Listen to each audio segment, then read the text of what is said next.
हम अनुपात और समानुपात पढ़ रहे थे, 2 लेक्चर हमने पढ़ लिए थे। आज हम पार्ट 3 पढ़ेंगे, बेसिक्स चल रहा है हमारा। आज हम पढ़ेंगे समानुपात के बारे में। अनुपात के बारे में 2 वीडियो के अंदर पढ़ा दिया गया था। आज हम पढ़ेंगे समानुपात के बारे में, फिर देखेंगे चतुर्थानुपाती, तृतीय अनुपाती, मध्य अनुपाती, ये सब क्या होते हैं, कैसे इनको सॉल्व करते हैं। ठीक है, चलो शुरू करते हैं। समान अनुपात यानी प्रोपोर्शन। तो आप देखेंगे समान अनुपात, समानुपाती का मतलब समान अनुपात, यानी अगर 2 अनुपात मेरे समान हैं तो वो आपस में क्या हैं, समानुपाती हैं या समानुपात कहलाते हैं वो। ठीक है, जैसे एक एग्जांपल लेते हैं। जैसे मैंने कहा 2, 5 बराबर मैं ले लेता हूँ 6 और 15। 2, 5 बराबर 6, 15। ये समानुपाती कैसे हुए?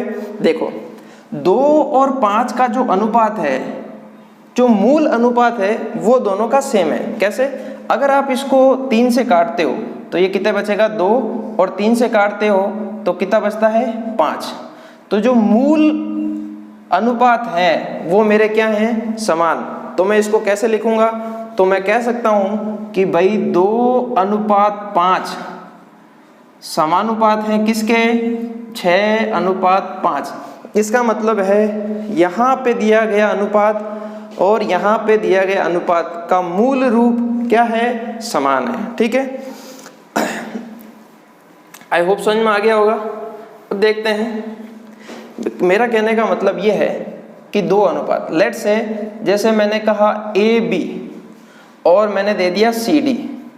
अगर ये दोनों आपस में बराबर हैं तो मैं कह दूंगा ये आपस में क्या है, समानुपात है। ठीक है, तो अब देखिए इसको कैसे सॉल्व करते हैं। देखो, ये जो यहाँ पे ये जो है इसको हम बोलते हैं प्रथम पद।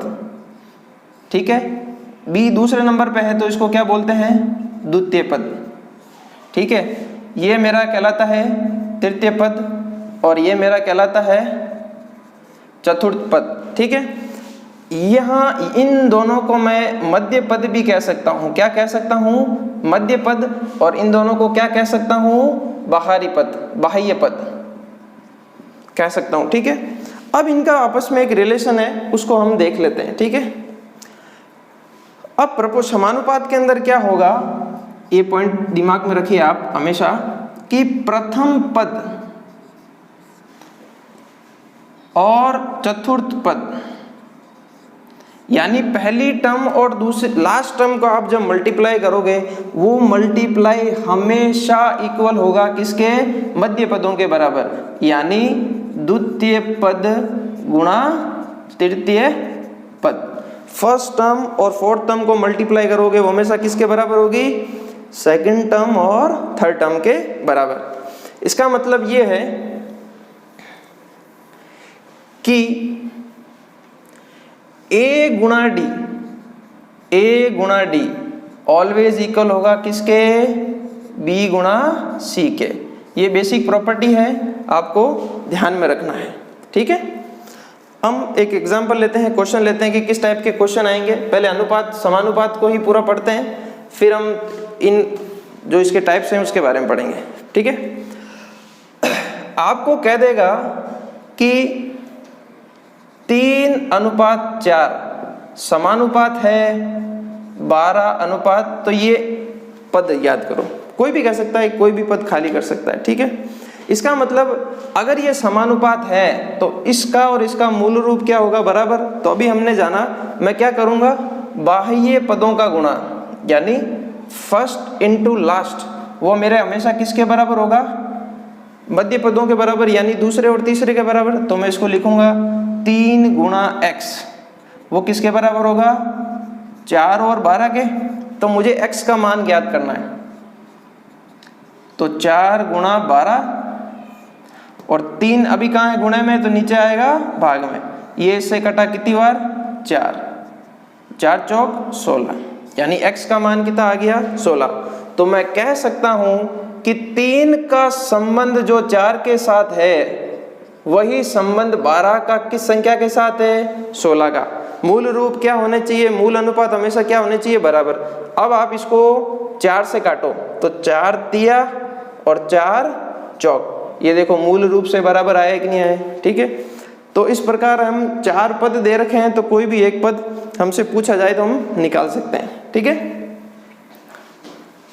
एक और एग्जांपल ले लेते हैं। जैसे मेरे को कह दिया कि 5:6 है, तो बताइए ये हमको कह दिया जाए कि ये ज्ञात करो, ठीक है। अब कैसे ज्ञात करेंगे, मुझे बताइए। बाह्य पदों का गुणा किसके बराबर होगा, आंतरिक पदों के बराबर होगा। तो मैं कह सकता हूं कि 5 गुणा 18 मेरा हमेशा किसके बराबर होगा, 6 गुणा x के। मुझे ये तीसरा पॉइंट ही तो निकालना है। तो अब देखो ये 6 कहाँ चला जाएगा, अभी कहाँ पे है, गुणा में, तो अब चला जाएगा भाग में। तो ये से कटा 3 और ये कितना आया 15, यानी x का मान कितना आ गया 15। तो वापिस से समझते हैं, मैं कहना चाहता हूं कि 5:6 का जो अनुपात है वो किसके बराबर है, 15:18। ये दिखने में तो बराबर नहीं है, पर इनका जो मूल स्वरूप है वो हमेशा क्या है, बराबर। आप 3 से काट दीजिए तो कितना आएगा 5 और इसको काट दीजिए 6, यानी ये किस अनुपात में है, मूल अनुपात हमेशा क्या है, इनका समान है, ठीक है। आई होप ये समानुपात के बारे में आपको बेसिक चीजें पता चल गई होगी। पॉइंट क्या याद रखना है कि बाह्य पदों का गुणा किसके बराबर होगा, आंतरिक पदों के बराबर होगा, ठीक है। अब मूव करते हैं नेक्स्ट पॉइंट की तरफ। अब जानते हैं कि चतुर्थानुपाती क्या होता है, ठीक है, और इस पे सवाल कैसे आएंगे। एग्जामिनर आपसे क्वेश्चन पूछ लेगा, आपसे पूछेगा कि भैया 3, 6 और 12 का चतुर्थानुपाती ज्ञात करो।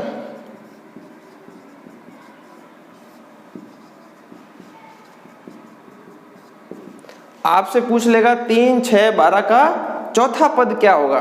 तो इसका मतलब ये है, एग्जामिनर ये कहना चाहता है आपसे कि 3 का जो संबंध 6 के साथ है, इन दोनों का जो रेशियो है वह रेशियो बराबर होगा। तो बताइए 12 का वो किस संख्या के साथ होगा। 3 का अगर 6 के साथ है तो वही संबंध 12 का कौन सी संख्या के साथ होगा। तो अभी हमने पढ़ा था कि बाह्य पदों का गुणा हमेशा किसके बराबर होता है, आंतरिक पदों के बराबर। तो 3 गुणा x हमेशा किसके बराबर होगा, 6 गुणा 12 के। अगर मुझे x निकालना है तो 6 गुणा 12 बटा 3, 3 से इसको काटा आया 2, तो ये आया 24। तो मेरा 3, 6, 12 का चौथा पद कौन सा होगा, 24 होगा। तो जो फोर्थ टर्म्स है वही आपकी क्या कहलाती है, चतुर्थानुपाती कहलाती है, ठीक है। ये तो थे आपके न्यूमेरिकल। अगर अल्फाबेट में पूछ ले, आपसे पूछ सकता है भैया कि PQR का चतुर्थानुपाती ज्ञात करो। PQR का क्या ज्ञात करो, चतुर्थानुपाती। तो आप बोलोगे कि P का संबंध जो Q के साथ है वही संबंध R का एक चौथा पद होगा, जिसको मैंने x माना उसके साथ होगा। तो मैं कह सकता हूं कि बाह्य पदों का गुणा यानी P गुणा x ऑलवेज इक्वल टू मध्य पदों का गुणा, ठीक है। तो x निकालना है तो QR अपॉन P, ठीक है। ये आपको अगर फोर्थ प्रोपोर्शनल निकालना है तो ये कर सकते हो, ठीक है। आप कहोगे कि दूसरा पद गुणा तीसरा पद भाग किसका है, पहला पद का, ठीक है। आई होप चौथा बहुत आसान है, चतुर्थानुपाती आपने निकाल लिया होगा, समझ में आ गया होगा आपको। अब हम नेक्स्ट पॉइंट की तरफ मूव कर रहे हैं। अब हम चतुर्थानुपाती आपको समझ में आ गया होगा। अब हम नेक्स्ट पॉइंट की मूव कर रहे हैं कि तृतीय अनुपाती क्या होता है, तीसरा पद। देखिए इसको कैसे सॉल्व कर सकते, क्वेश्चन कैसा आएगा तृतीय अनुपाती का, ठीक है। आपसे भी एग्जामिनर पूछ लेगा कि 16 और 24 का तृतीय अनुपाती ज्ञात करो, तीसरा पद ज्ञात करो, ठीक है, थर्ड प्रोपोर्शनल ज्ञात करो। तब आपको इसका क्या मतलब है क्वेश्चन का, आप क्वेश्चन को सॉल्व कैसे करोगे। इसका कहने का मतलब है कि 16 का संबंध जो 24 के साथ है, 16 का अनुपात जो 24 के साथ है, आपको वह संख्या बतानी है जिसका संबंध 24 के साथ है। यानी 16 और 24 का तृतीय अनुपाती क्या होगा कि 16 का संबंध, 16 और 24 का जो अनुपात है वो 24 का कौन सी संख्या के साथ अनुपात होगा। तो बाह्य पदों का गुणा हमेशा किसके बराबर होता है, आंतरिक पदों के बराबर। तो 16 गुना x किसके बराबर होगा, 24 गुना 24। तो x का मान यहाँ से क्या आया, ये गुणा में है तो भाग में चला जाएगा।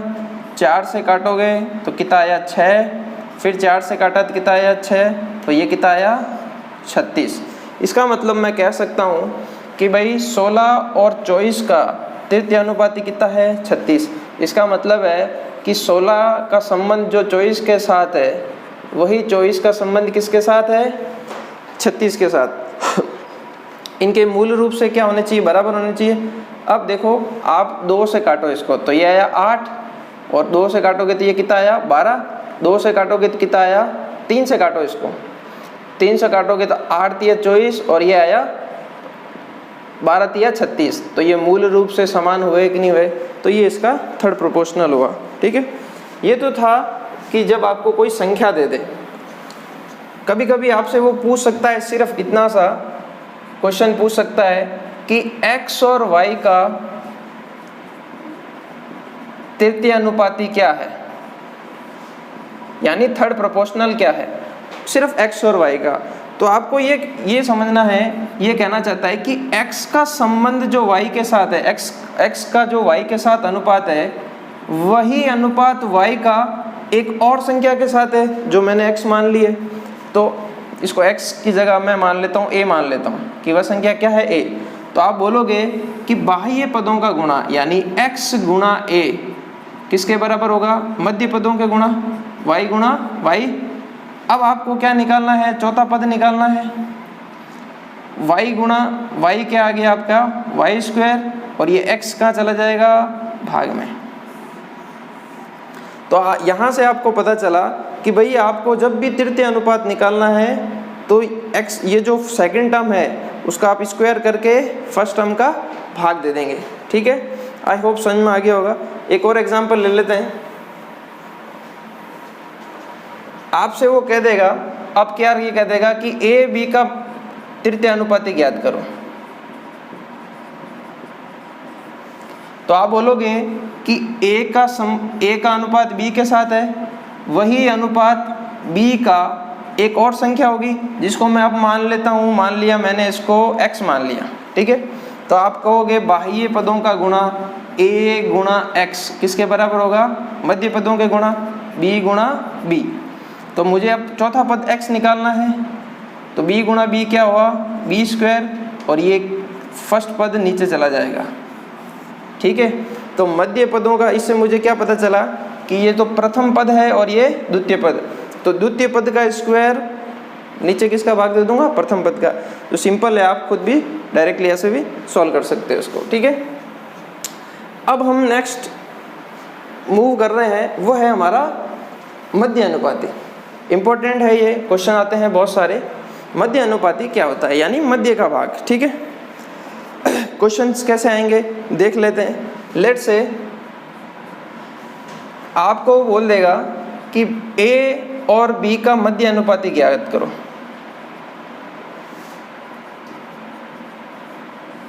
तो मध्य अनुपाती का मतलब क्या हो गया कि a और b टर्म्स तो दे रखे हैं, इसके मिडिल टर्म्स के बारे में अपने को बताना है।